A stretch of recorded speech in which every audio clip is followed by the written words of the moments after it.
कभी ये सोचा है कि तुम हर साल वहीं के वहीं क्यों अटके रहते हो जब दूसरे लोग आगे बढ़ जाते हैं? मैं भी वहीं था, हमेशा परफेक्ट मोमेंट का इंतजार करता रहता था, सही मोटिवेशन का वेट करता रहा, लेकिन वो कभी नहीं आया। फिर एक दिन एक ऐसी चीज समझ आई जिससे मेरी हैबिट बदल। डिसिप्लिन टैलेंट नहीं, एक स्किल है। और आज मैं तुम्हारे साथ 3 पावरफुल प्रिंसिपल शेयर करूंगा जो मेरे लिए गेम चेंजर साबित हुए। Number 1, the trigger action plan. कभी तुमने देखा है कि तुम डेस्क पे बैठ के काम करने की पूरी कोशिश करते हो, लेकिन समय बस ऐसे ही गुजर जाता है और तुम्हारे गोल्स अभी दूर है। तभी मैंने ऐसी चीज डिस्कवर की जिसने मेरी हैबिट बदल दी, द ट्रिगर एक्शन प्लान। ये प्रोक्रास्टिनेशन से निकलने का एक पावरफुल मेथड है। आज मैं तुमको दिखाने वाला हूँ कि इसने कैसे मेरी जिंदगी को ट्रांसफॉर्म किया। तो ये काम कैसे करता है, चलो मैं तुम्हें स्टेप्स के थ्रू ले जाता हूँ। Step 1, identify your trigger. Triggers वो क्यूज या इवेंट्स होते हैं जो तुमको एक हैबिट स्टार्ट करने के लिए प्रॉम्प्ट करते हैं। जैसा तुमको ट्रिगर हो सकता है ब्रेकफास्ट खत्म करना, जो तुमको मॉर्निंग वर्कआउट स्टार्ट करने का सिग्नल दे सकता है। अपने ट्रिगर को आइडेंटिफाई करने से तुम समझ सकते हो कि तुम्हारे एक्शंस को क्या स्पार्क कर रहा है। Think about what trigger your procrastination या डिस्ट्रैक्शन। क्या ये तुम्हारा फोन का नोटिफिकेशन है या कोई पर्टिकुलर टाइम ऑफ डे? जब तुम अपने ट्रिगर्स को समझ लोगे तो तुम उन्हें कंट्रोल करना शुरू कर सकते हो। Step 2, define your action. यहाँ तुम डिसाइड करते हो कि तुम्हारे ट्रिगर्स एनकाउंटर करने पर क्या स्पेसिफिक एक्शन लेना चाहेंगे।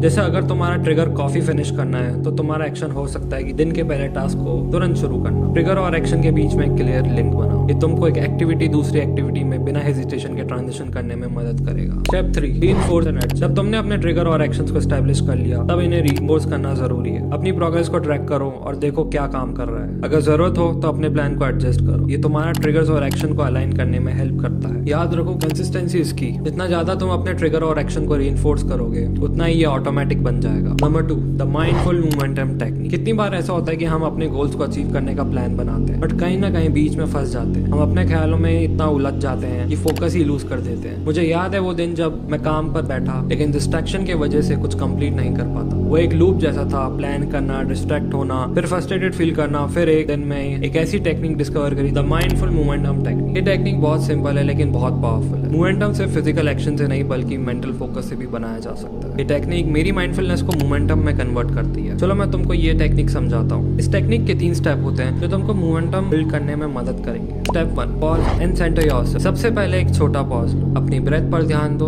और अपने को सेंटर करो। ये एक रीसेट बटन की तरह काम करता है। इससे तुम डिस्ट्रैक्शन को साइड कर सकते हो। Step 2, set a clear intention. ये स्टेप बहुत ज्यादा जरूरी है। तुमको अपने नेक्स्ट एक्शन को क्लियर इंटेंशन से स्टार्ट करना है। तुम खुद से पूछो, मैं अभी क्या अचीव करना चाहता हूँ। जब तुम्हारा इंटेंशन क्लियर होगा तो तुम्हारा एक्शन भी फोकस्ड होंगे। Step 3, engage fully without judgment. अब तुम अपने काम में फुल्ली एंगेज हो जाओ बिना किसी सेल्फ जजमेंट के। अगर तुम अपने काम के बीच में डिस्ट्रैक्ट फील करते हो तो बस नोटिस करो और वापस अपना काम पर फोकस करो। जजमेंट से बचने से तुम्हारा मोमेंटम बना रहेगा और तुम डिस्ट्रैक्शन को भी टैकल कर पाओगे। देखो, मोमेंटम कोई एक ही दिन नहीं बनता। ये एक प्रोग्रेस है जिसमें माइंडफुलनेस को एक्शन के साथ अलाइन करना पड़ता है। माइंडफुल मोमेंटम टेक्निक का एसेंस यही है। माइंड को काम करो, इंटेंशन सेट करो और फिर फुल एंगेजमेंट के साथ काम करो। ये तुम्हारे डिस्ट्रैक्शन से दूर रखकर तुम्हारे गोल्स के करीब ले जाएगा। अगर तुम भी स्टक फील कर रहे हो तो एक बार इस टेक्निक को ट्राई करके देखो। अपने माइंड को मोमेंटम में कन्वर्ट करो और देखना कैसे तुम अपने गोल्स को अचीव करने लगोगे। This is your movement to create that momentum, तो start now. Number 3, the ecosystem of success model. क्या तुमको कभी ऐसा लगता है कि कितना ही मेहनत कर लो सक्सेस बस हाथ से निकल जाती है? जैसे तुम अपना पूरा टाइम और एफर्ट लगा रहे हो लेकिन फिर भी कुछ मिसिंग है। मैंने सालों तक हार्ड वर्क किया, खुद को पुश किया, ये सोचकर कि अगर थोड़ा और मेहनत कर लूं तब सब कुछ ठीक हो जाएगा, लेकिन ऐसा नहीं हुआ। मैं वहीं का वहीं फंसा रहा। जितना ज्यादा मैंने पुश किया उतना ही ज्यादा बर्नआउट फील किया। कुछ तो मिसिंग था। सक्सेस सिर्फ हार्ड वर्क के बारे में नहीं है, ये एक इकोसिस्टम बनाने के बारे में। ऐसे अलग अलग पार्ट्स का बैलेंस जो मिलकर तुम्हें ग्रो करने में हेल्प करते हैं। मैं बस इस इकोसिस्टम को सक्सेस कहता हूँ और इसने मेरे गोल्स को अप्रोच करने का तरीका पूरा बदल दिया। सोचो इसके बारे में। जैसे नेचर में एक इकोसिस्टम बैलेंस के बिना नहीं चल सकता। पेड़, पानी, धूप, ये सब मिलकर नेचर को जिंदा रखते हैं। तुम्हारी सक्सेस भी वैसे ही काम करती है। सिर्फ एक चीज से बात नहीं बनेगी, ये बात है तुम्हारी लाइफ के डिफरेंट पार्ट्स मिलाकर कैसे काम करता है। चलो मैं तुमको इसका ब्रेकडाउन देता हूँ। इकोसिस्टम ऑफ सक्सेस 4 की एलिमेंट से मिलकर बनता है, करियर, हेल्थ, रिलेशनशिप और पर्सनल ग्रोथ। जब इनमें से एक भी एरिया निगलेक्ट होता है तो पूरा इकोसिस्टम सफर करता है, लेकिन जब ये सारे मिलकर हार्मोनी में काम करते हैं तब उनको रियल प्रोग्रेस दिखाई देता है। मैं चारों एरियाज पे इक्वली फोकस करने लगा, अपनी हेल्थ का ध्यान देने लगा, रिलेशनशिप्स को नर्चर करने लगा, कंटिन्यूअसली कुछ नया सीखा और ऑफ कोर्स अपना करियर पे काम करा। तभी सब कुछ क्लिक करने लगा। रूटीन बनाने की की बात है जिससे तुम्हारा करियर, हेल्थ, रिलेशनशिप और पर्सनल ग्रोथ एक दूसरे को सपोर्ट करता है। जब तुम्हारा इकोसिस्टम बैलेंस में होता है तो तुम अनस्टॉपेबल बन जाते हो। तो अपने इकोसिस्टम ऑफ सक्सेस बिल्ड कैसे करें? सबसे पहले तो इवैल्यूएट करो कि तुम अपना टाइम कहाँ स्पेंड कर रहे हो। क्या तुम किसी एरिया को निग्लेक्ट कर रहे हो? अगर हाँ, तो छोटे छोटे एडजस्टमेंट करना शुरू करो जिससे सब कुछ बैलेंस में आ सके। याद रहे, सक्सेस एक स्प्रिंट नहीं है, एक मैराथन है। ये सस्टेनेबल ग्रोथ के बारे में है और वो बैलेंस से आता है। जब तुम अपने इकोसिस्टम को कल्टीवेट करते हो तो सक्सेस इनएविटेबल बन जाती है। अपने करियर, अपने हेल्थ और पर्सनल ग्रोथ को बैलेंस करो और देखो सब कुछ अपने आप कैसे ठीक होने लगता है। ट्रस्ट मी, ये एक गेम चेंजर है।